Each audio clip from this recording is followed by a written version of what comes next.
سب سے پہلے جو آج ضمانت ہوئی ہے انفیکٹ جس کے بارے میں پاکستان تحریک انصاف ظاہر ہے اس کو سیلیبریٹ کر رہی تھی، اس پہ خوش دکھائی دیتی تھی.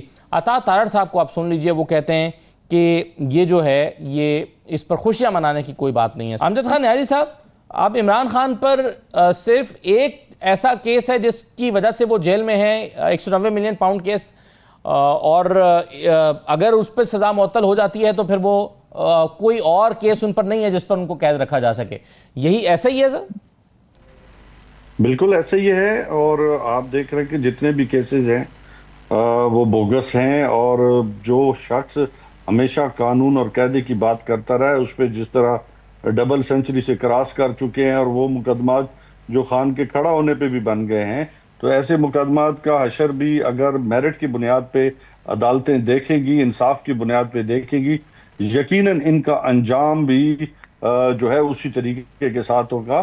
اور ہم اسی لیے تو بار بار کہہ رہے ہیں کہ جو 26ویں ترمیم ہے اس سے جو ناانصافی ہے وہ بڑی ہے، وہ اس لحاظ سے کہ جج جو ہے وہ اس طریقے کے ساتھ فیصلے نہیں دے پا رہے جو ان کو دینے چاہیے تھے میرٹ کی بنیاد پہ. نہیں، لیکن آج آپ کو ریلیف تو ملا ہے سر، ایک سپریم کورٹ سے بڑا ریلیف ملا ہے. لیکن آپ اسے ریلیف کہہ لیں یا 2 سال کے بعد جو ہے جو آپ کو ڈے 1 پہ مل جانا چاہیے تھا، وہ آج آپ کو 2 سال کے بعد بیلز ملی ہیں. اور ہم سمجھتے ہیں کہ جو اپیکس کورٹ ہے اسے اس بات کا نوٹس لینا چاہیے کہ جس طریقے کے ساتھ لاہور ہائی کورٹ کے فیصلے میں انہوں نے ججمنٹ دے دی ہے، تو یہ یقیناً قابل افسوس بات ہے. ایسا لیڈر جو پاکستان کی سلامتی کی بات کرتا ہے، پاکستان کی بات کرتا ہے، پاکستان کے نوجوانوں کی بات کرتا ہے، اس کو اس طرح کے ریمارکس جو ہے وہ ایک پولیٹیکل پارٹی کے لیڈرشپ جس نے 26-27 سال سٹرگل ہی صرف اس بنیاد پہ کی ہے کہ پاکستان کے اندر رول آف لا ہو، پاکستان کے اندر جمہوریت ہو، پاکستان کے اندر آزاد عدلیہ ہو، آزاد میڈیا ہو، انڈیپینڈنٹ جو ہے وہ الیکشن کمیشن ہو، ساورن پارلیمنٹ ہو، تو اس کے اوپر اس ٹائپ کے مقدمے اور پھر اس ٹائپ کا فیصلہ آ جائے، بہت ہی قابل افسوسناک بات ہے. 2 سال چلو دیر آیا درست آیا، لیکن ہم سمجھتے ہیں کہ ہر ایک مقدمے کو میرٹ کی بنیاد پہ دیکھا جائے. صحیح ہے، لیکن میرٹ تو آج ڈسکس ہی نہیں ہوا نا نیازی صاحب، میرٹ تو آج پہ بات ہونی ہی نہیں تھی. اسی لیے تو عطا تارڑ صاحب کہہ رہے ہیں نا، عطا تارڑ صاحب کہہ رہے ہیں کہ یہ بریت نہیں ہوئی، زیادہ خوش ہونے کی ضرورت نہیں ہے.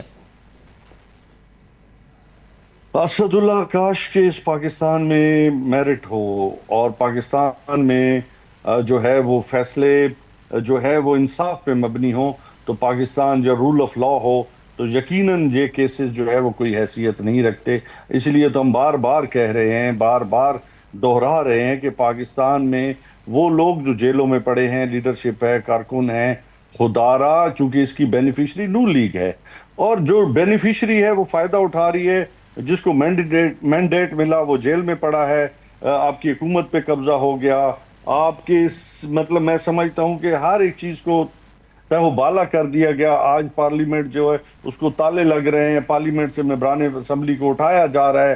تو یہ ساری صورتحال اس وجہ سے ہے کہ اگر آج کاش کے اندر پاکستان کے اندر جمہوریت ہو، قانون کی بالادستی ہو، تو یہ کام نہیں ہوگا. آزاد اگر عدلیہ ہوگی تو انصاف جو ہے لوگوں کو ملے گا اور پاکستان آگے کی طرف جائے گا. صحیح ہے. حماد حسن صاحب، سر کہیے آپ کے خیال میں کیا رکاوٹ ہے عمران خان کی رہائی میں؟ دیکھیں، یہ رکاوٹ تو عمران خان نے خود کھڑی کی ہے، کسی اور نے نہیں. انہوں نے یوں کھڑی کی کہ جب عدلیہ کو آزاد کرنے کے مواقع آئے تو انہوں نے اسے گروا دیا. پشاور ہائی کورٹ کے جسٹس وقار سیٹھ مرحوم نے مشرف کے خلاف فیصلہ دیا تو عمران خان جسٹس وقار اور ان کے محترم فیصلے کے ساتھ کھڑے ہونے کے بجائے جا کر ایک ڈکٹیٹر کے ساتھ کھڑے ہو گئے تھے. پھر رانا ثناء اللہ ایک سیاسی ورکر تھے، ہیروئن کا جھوٹا مقدمہ بنا تو عمران خان نے اپنے منسٹر شہریار افریدی کو بھیجا اور کہا کہ رانا ثناء اللہ کو مجرم ڈکلیئر کریں. عمران خان جا کر پولیٹیکل ڈائیلاگ کو آگے بڑھائے، سیاسی قوتوں کے ساتھ مذاکرات کو آگے بڑھائے، پھر دیکھے کہ عمران خان کہاں کھڑے ہوں گے. دیکھیں جو کچھ ہو رہا ہے اس میں عمران خان برابر کے شریک ہے، وہ خود اس کا ایک اہم کردار رہی ہے. وہ عدلیہ کی آزادی تو تب ہوگی جب سیاسی عمل آگے بڑھے گا، جب جمہوریت مضبوط ہوگی، جب پارلیمان بالادست ہوگا، جب آئین و قانون کی سربلندی ہوگی، جب یہ چیزیں نہیں ہوں گی تو پھر آپ عدلیہ کو آزاد کیسے کریں گے؟ تو الٹیمیٹلی عدلیہ کا کردار یہی ہوگا جو ہمیشہ ہوتا رہا ہے. یعنی پچھلی عدلیہ کی مثال آپ لے لیں، ثاقب نثار نے عمران خان کے 350 کنال بنی گالہ کو قانونی بھی قرار دیا تھا، انہیں صادق کو امین بھی ڈکلیئر کیا تھا. تو یہ اس وقت کی عدلیہ بھی یہی عدلیہ تھی.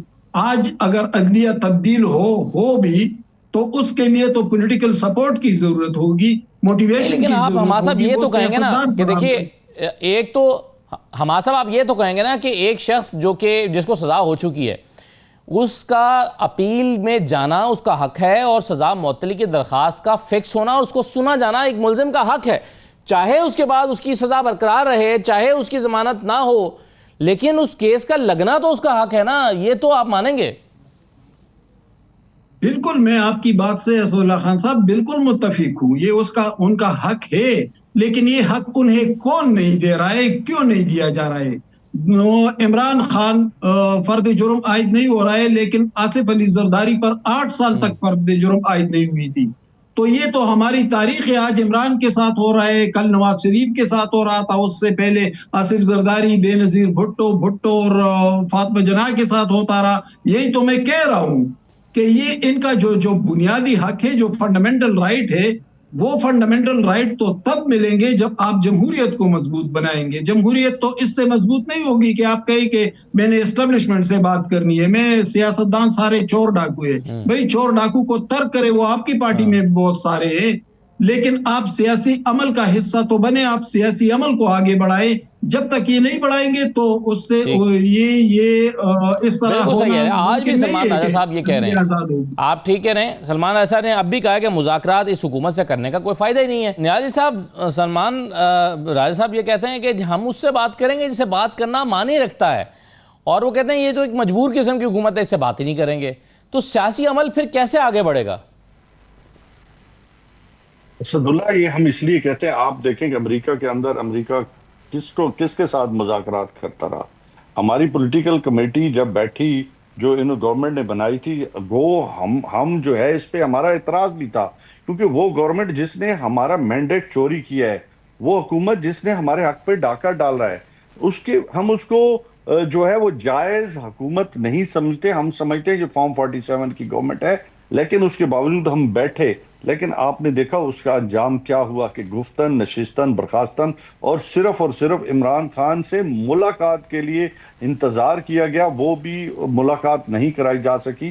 اور اس لیے کہ ہم سمجھتے ہیں کہ جب اگر آپ کے پاس اختیار نہیں ہے، ہم تو کہتے ہیں کہ جو اختیار رکھتے ہیں، جو مسائل کو حل کرنے میں جو پاکستان تحریک انصاف انٹرسٹڈ ہے کہ آگے کس طرح بڑھا جائے، وہ اگر کس کے پاس اختیار ہیں آپ بذات خود جانتے.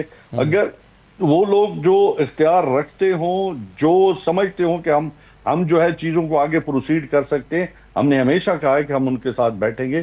لیکن جن کے پاس کچھ ہو ہی نہیں، پلے ہی کچھ نہ ہو، خود کسی کے مرہون منت ہوں اور بیساکھیوں پہ کھڑے ہوں، تو وہ کیا مذاکرات کریں گے؟ مجھے یہ بتا دیں. جو ہاتھ باندھ کے آگے سے کھڑے ہوں، مجھے بتا دیں.